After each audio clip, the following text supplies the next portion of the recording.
दोस्तों आज की वीडियो में हम बात करेंगे one of the biggest mistake that investors make. साथ ही हम बात करेंगे वॉरेन बफेट के 2 गोल्डन रूल्स ऑफ इन्वेस्टमेंट की, और हम ये भी डिस्कस करेंगे कि इन गोल्डन रूल्स को आप अपनी इन्वेस्टमेंट जर्नी में किस तरीके से अप्लाई कर सकते हो। तो प्लीज पूरी वीडियो को ध्यान से देखना।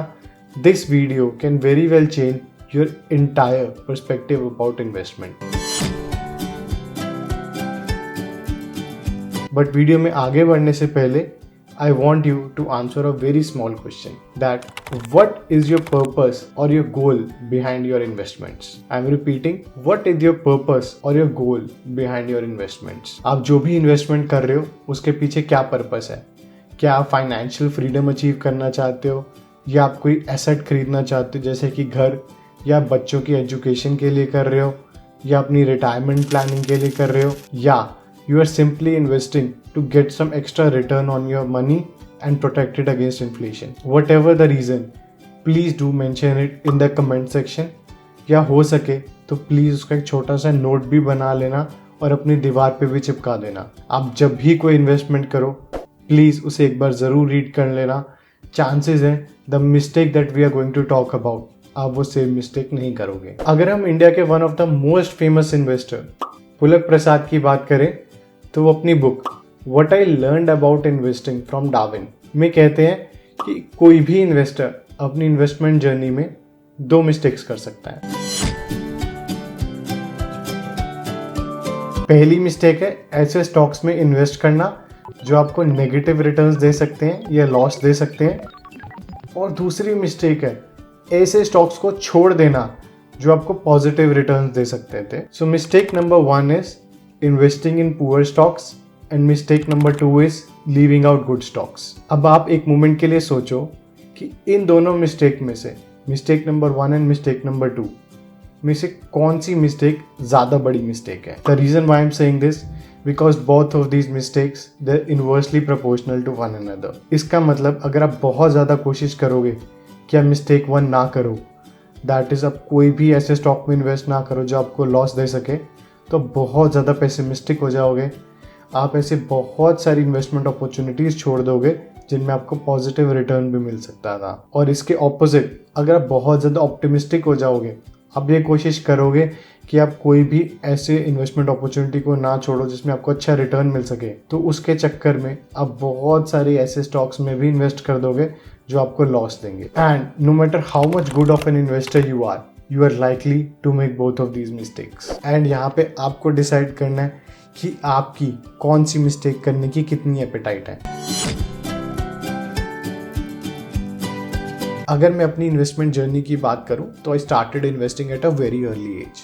आई graduated from a very good college and most of my friends and family they were very good investor, or so they claim to be good investors. So I started investing in penny stocks after doing their complete research. I started investing in future and options, due to which initially I made some money, but in the first few years of my investment I made a few big losses. तो initially मैं बहुत ज़्यादा focus था कि मैं mistake number 2 ना करूँ, मैं कोई भी अच्छी इन्वेस्टमेंट अपॉर्चुनिटी ना छोड़ूँ। इस चक्कर में मैंने बहुत सारी मिस्टेक नंबर 1 कर दी और कई बड़े लॉस ले लिए। Now after this I was very scared of investment in the next couple of years, and again because of my I would say fear I skipped out a lot of good investment opportunities which I should have. That is I made a lot of mistake number 2। तो अगर मैं investment की बात करूँ तो it is very similar to the game of cricket। Mistake number 1 है कि आप ऐसी बॉल पे शॉट मारने की कोशिश कर रहे हो जिस पे आप आउट हो सकते हो।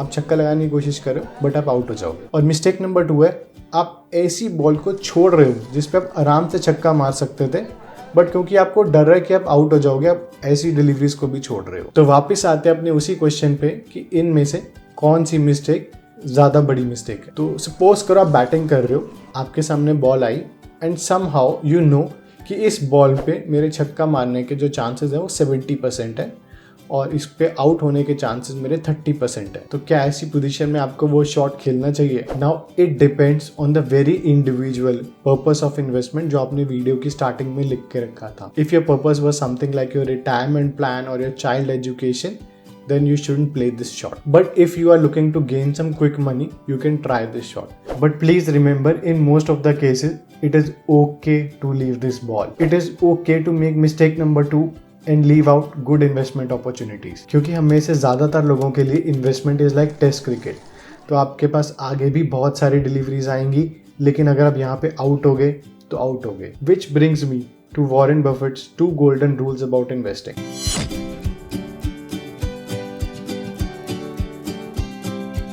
Rule number 1, never lose money. Rule number 2, never forget about rule number 1. So according to Warren Buffett, you should not make mistake number 1. That is, you should not try to make risky investments. इसके चक्कर में हो सकता है बहुत सारी mistake number 2 कर दो, but that is okay. But इसका ये मतलब नहीं है कि वॉरेन बफेट ने खुद लॉसेस नहीं करे. Warren Buffett has also made some big losses. और आप भी अगर इन्वेस्टमेंट करोगे then you too will make losses. But what we are talking about is not making big risky investments. Remember, a good investor is a good rejecter of investments. Now coming into the last part of the video, हम discuss करेंगे कि आप इन 2 golden rules को अपनी investment journey में किस तरीके से अप्लाई कर सकते हो. बट बिफोर दैट, अगर आपको हमारी वीडियो अच्छी लगी तो please subscribe to our channel. मैं आगे भी इस तरीके की वीडियोज़ आपके लिए लेके आता रहूँगा.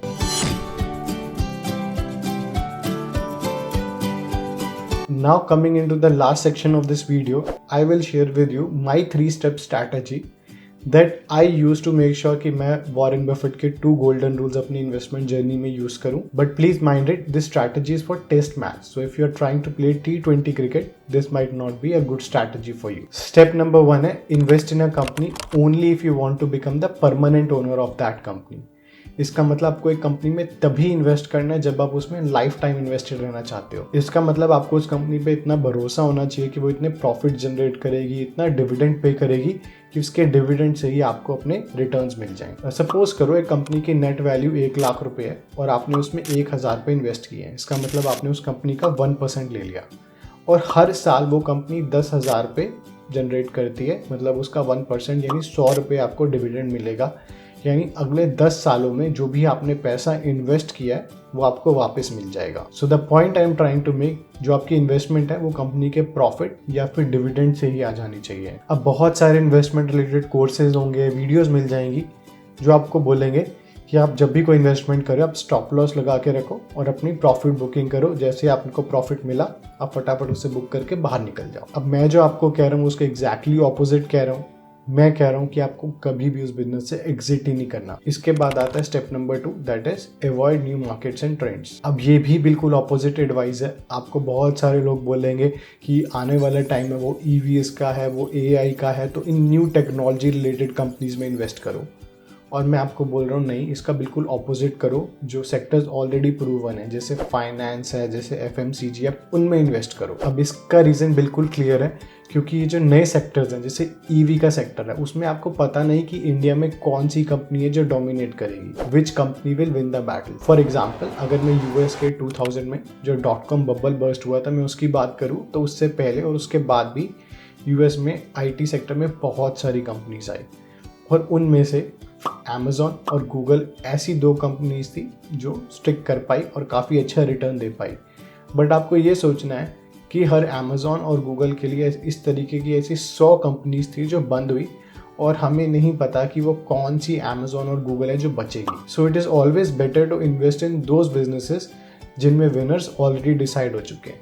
जैसे अगर मैं इंडिया के फाइनेंस सेक्टर की बात करूं तो आपके पास HDFC बैंक है, ICICI बैंक है, कोटक महिंद्रा बैंक है, एक्सिस बैंक है. FMCG की बात करूं तो उसमें आपको ITC मिल जाएगा और ऐसी बहुत सारी कंपनीज मिल जाएंगी जो ऑलरेडी इस सेक्टर के विनर्स हैं. और इसके बाद आता है लास्ट है, that is always remember to ask how much before investing. तो अगर हम दुनिया के one of the most popular investor Benjamin Graham की बात करें तो अपनी किताब द इंटेलिजेंट इन्वेस्टर में कहते हैं कि मार्केट्स में रिसेशन तभी आते हैं जब लोग परचेज करते वक्त ये भूल जाते हैं how much they are paying for a particular stock. But कैसे पता लगता है कि कोई भी किसी स्टॉक की फेयर वैल्यू है कि नहीं? इसके लिए मैं कई पैरामीटर्स को देखता हूँ and the most important parameter that you can check is the PE value. We'll discuss more about this in the coming videos कि किसी भी स्टॉक की फेयर वैल्यू को कैसे जज करना है. But the point I am trying to make is कि अगर आप कभी भी कोई फेयर वैल्यू जज करोगे तो हो सकता है कि आपने एक स्टॉक की फेयर वैल्यू जज करी कि वो 100 रुपये है, वो ऑलरेडी 200 रुपये पे है, आप 100 रुपये की वेट कर रहे हो। बट हो सकता है कि वो 200 से 500 रुपये चला जाए, 800 रुपये चला जाए, और आप सोचो कि यार मैंने तो बहुत अच्छी अपॉर्चुनिटी मिस कर दी। तो ये चीज़ आपको ध्यान रखनी है, आपको पेशेंट रहना पड़ेगा। आप बहुत सारी ऐसी अपॉर्चुनिटीज़ मिस कर जाओगे जिसमें स्टॉक्स जो हैं वो अच्छा रिटर्न दे सकते थे, क्योंकि आपको लगा वो उनकी फेयर वैल्यू नहीं है।